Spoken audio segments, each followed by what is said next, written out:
Habib Hussein Jafar Al-Hadar, merupakan ustadz muda yang tengah viral di berbagai media sosial karena penampilannya anti-mainstream. Pria yang akrab disapa Habib Jafar ini mampu memanfaatkan media sosial, seperti YouTube dan Instagram. Apalagi sejak kolaborasinya bersama Tretan Muslim dan Coki Pardede. Namanya kian melambung, berikut kata-kata mutiara Habib Jafar yang bisa kita jadikan motivasi hidup. Ibadah yang langsung kepada Allah adalah memasukkan rasa bahagia ke hati orang lain. Muslim belum tentu Islam, karena bisa jadi umat Islam tidak merepresentasikan nilai-nilai Islam itu sendiri. Karena Islam seperti gelas bening yang saat diisi kopi ia seolah hitam dan saat diisi jeruk seolah kuning, padahal ia tetap bening. Kalau Nabi sabdakan bahwa, bumi ini semuanya masjid. Yang terpikir dalam benak saya bukan keberadaan Tuhan di bangunan kubah yang kita sebut masjid itu. Tapi di mana saya melihat Tuhan dan menyebabkan saya bersujud padanya, di sanalah masjid. Jika kita ingin menjadi manusia yang mulia, maka tak ada cara lain kecuali menyandingkan diri kita dengan Al-Quran. Semakin mengaji, semakin kita paham betapa tak terbatasnya medan makna Al-Quran dan betapa kerdilnya pikiran kita, sehingga kita terus semakin rendah hati. Bukan justru semakin sok. Nikmat terbesar Tuhan kepada kita adalah kemerdekaan. Kita diciptakan merdeka, syukuri dengan mau menjadi diri sendiri. Jika ada pendakwa Islam yang justru mencerai-beraikan sesama Muslim atas nama perbedaan pandangan, ia berarti telah mengkhianati Nabi. Karena Nabi mempersatukan, tapi ia mencerai-beraikan. Matematika Allah bukan dihitung dari seberapa langkah kita ke masjid, tapi seberapa besar kemauan kita. Kalau diperintah atau dilarang atas sesuatu yang tak ada alasan rasionalnya, maka di sanalah ketaatan kita diuji oleh Allah.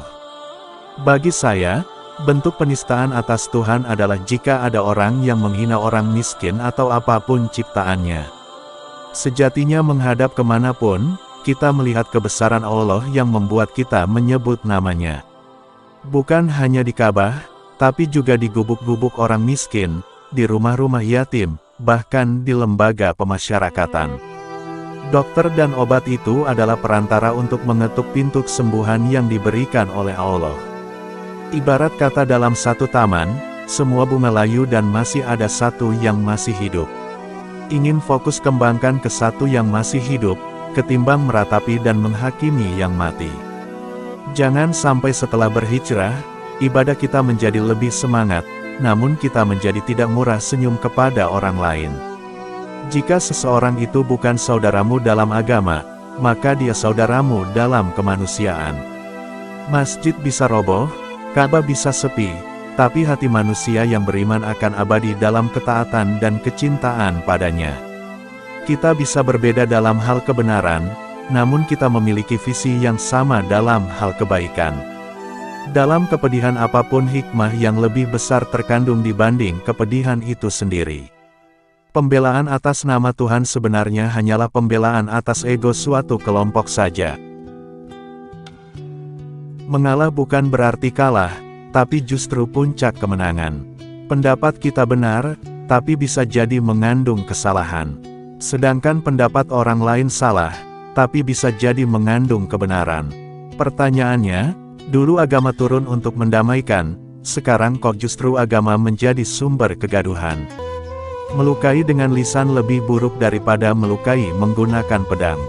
Banyak orang yang hanya berislam secara simbolik, tapi tidak berislam secara substansi.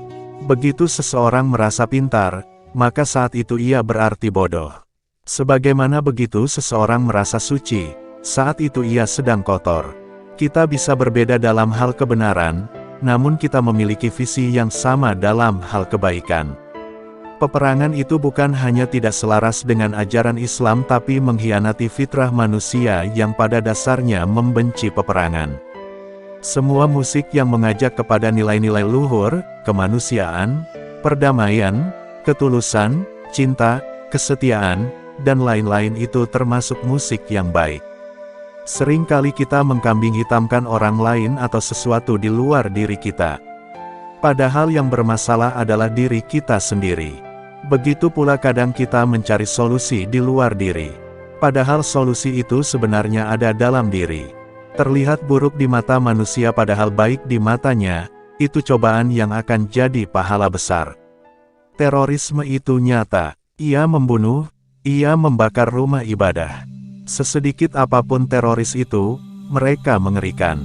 Karena jelas kata Quran, satu nyawa dibunuh tanpa alasan benar, seperti membunuh seluruh umat manusia. Mari bersama rapatkan saf barisan, melawan mereka. Tugasmu dari Tuhan itu jadi baik, bukan terlihat baik di mata manusia. Mari kita selalu berakhlak dan mempersatukan, seperti Nabi yang terbaik akhlaknya dan mempersatukan para Nabi dan kaumnya di akhirat. Tiap golongan itu punya pahlawannya, seperti tiap kaum punya nabinya. Saling hormati para pahlawan, seperti tiap umat harus hormati dari kaum lain. Beda itu nada, maka, saya tak heran ada yang tak suka beda juga sekaligus tak suka nada. Saya memilih suka keduanya, karena keduanya sama-sama indah. Yang paling aku takutkan adalah ketakutanku pada diri sendiri, kepentinganku, nafsuku, dan golonganku. Karena itu, dalam tasawuf, yang harus pertama kau urus dan kendalikan adalah egomu. Guru adalah siapa saja yang mengajariku walau sehuruf. Maka, berakhlaklah pada siapapun, karena bisa jadi ia gurumu yang tidak kamu sadari. Yang perlu kau dengar hanya dua jenis orang, yakni yang mencintaimu karena dia bicara dengan ketulusan dan yang pintar karena dia bicara dengan keilmuan. Pembenci memikirkan yang dibenci, maka hidupnya selalu suram. Pecinta memikirkan yang dicinta, maka hidupnya selalu cerah.